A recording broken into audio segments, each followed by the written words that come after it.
চর্চা না করেন বা বাড়িতে যদি স্টাডি না করেন, তাহলে যতই আপনারা কিন্তু বারবার আমাদের ক্লাসগুলোকে অ্যাটেন্ড করেন, কিন্তু সফলতা আপনার কাছে কিন্তু কখনোই ধরা দেবে না। আমাদের ক্লাসের সঙ্গে সঙ্গে আপনাদের মেটেরিয়ালসগুলো এবং সঙ্গে আপনি যে পড়ছেন রেগুলারিটি মেনটেন করে কিন্তু ক্লাসের সঙ্গে সঙ্গে কিছু মেটেরিয়ালস আপনাকে নিয়ে বসতে হবে, যেখানে এই বিষয়বস্তু সম্পর্কে আরেকটু বিস্তারিত আপনি ধারণা পাবেন।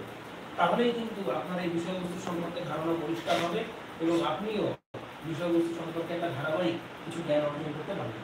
তাহলে এখান থেকে আমরা কি পেলাম, যে শিক্ষা শব্দটি বিশ্লেষণ করলে 5টা বর্ণ পেলাম আমরা। সেই বর্ণ বিশ্লেষণের মাধ্যমেও কিন্তু ধারাবাহিক ক্রমে আমরা শিক্ষা থেকে অনেকটা বিষয়বস্তু জানতে পারবো। নেক্সট এটা জানবো, শিক্ষা জানলাম, ঠিক একইভাবে এবার জানবো কিন্তু আমরা হচ্ছে এডুকেশন। দেখুন এখানে আমি এডুকেশন শব্দটা লিখেছি, এখানে এই ই দিয়ে প্রত্যেকটা লেটার দিয়ে কিন্তু আলাদা আলাদা অর্থ আমাদেরকে বোঝায়। প্রথমে ই দিয়ে আমাদেরকে কি বোঝাচ্ছে, এন্ডিওভার।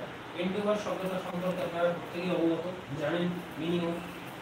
তারপর হচ্ছে ডি ফর ডেভেলপমেন্ট, অর্থাৎ যেটা বিকাশ। তারপর U for usefulness, C for creativity, A for adaptability মানে আত্মস্থ করা, টি ফর ট্রান্সফরমেশন। আপনি অতীত অভিজ্ঞতা যদি আগামী দিনের শিক্ষার্থীদের মধ্যে যদি সঞ্চারিত না করতে পারেন, তাহলে কিন্তু আপনার শিক্ষার কখনোই ট্রান্সফার অফ লার্নিং হবে না। আর যে শিক্ষা ব্যবস্থার ট্রান্সফার নেই, সেটা কিন্তু কচুরিপানা ছাড়া আর কিছুই হতে পারে না। নেক্সট বলেছে আই ফর ইনস্ট্রুমেন্ট।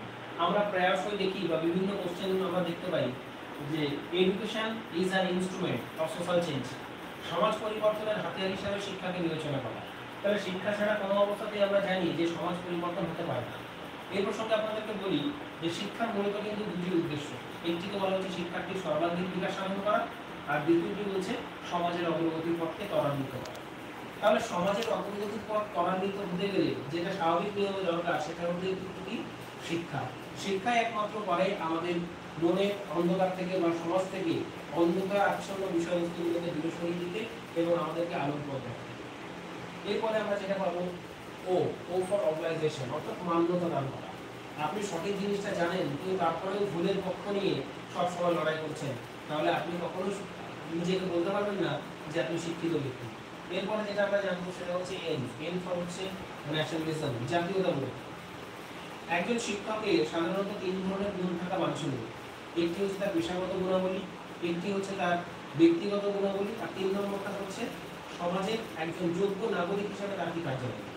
উপরের ব্যক্তিগত এবং পেশাগত গুণাবলী আছে, কিন্তু সমাজ মধ্যস্থ একজন নাগরিক হিসাবে আমার কি করণীয়, আমার কি করণীয় নয়, কোনটি আমার জন্য স্বাভাবিক, কোনটি আমার জন্য অস্বাভাবিক।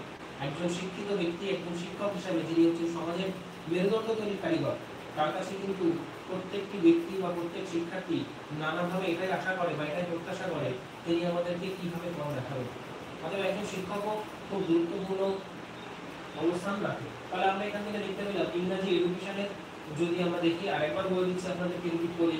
ই for endeavour, D for development, U for usefulness, C for creativity, A for adaptability, T for transformation, I for instrument, O for obligation, N for nationalism. তাহলে এই বিষয়টাও আপনারা নিশ্চয়ই খাতার মধ্যে লিপিবদ্ধ করেছেন বা যারা এখানে অলরেডি যোগদান করেছেন আপনারা এটা রেকর্ড ক্লাস নিশ্চয়ই পাবেন। তাহলে আমরা চলে যাই এবার নেক্সট পেজে।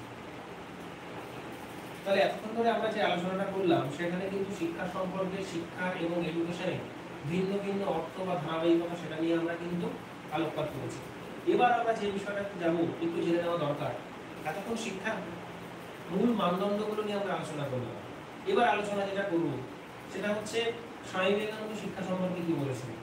Education is the manifestation of the perfection already in man. আপনারা প্রত্যেকে যদি বিভিন্ন বই বা বিভিন্ন যদি নোটস পত্রগুলো ঘাটেন, দেখবেন প্রয়াসই কিন্তু education is the manifestation of perfection করা আছে। এই অফের পরে যে একটা দা হবে, এটা কিন্তু ম্যাক্সিমাম জায়গায় নেই। আপনারা যারা এখানে ক্লাস জয়েন করেছেন অনেকেই হয়তো এডুকেশন ব্যাকগ্রাউন্ড হতে পারেন, তো তাদের কাছে আমার রিকোয়েস্ট থাকবে আপনারা অবশ্যই এটাকে কিন্তু সঠিক জিনিসটা জানবেন, তারপরে কিন্তু ব্যাপারটাকে ইউটিলাইজ করবেন। কখনোই কিন্তু education is the manifestation of perfection নয়, of the perfection already in man. এটা আপনারা প্রত্যেকেই জানেন। জন লক বলছেন plants are developed by cultivation and man by education. Rousseau বলছে education is the child's development from within. Kautilya বলছে education means training for the country, love for the nation.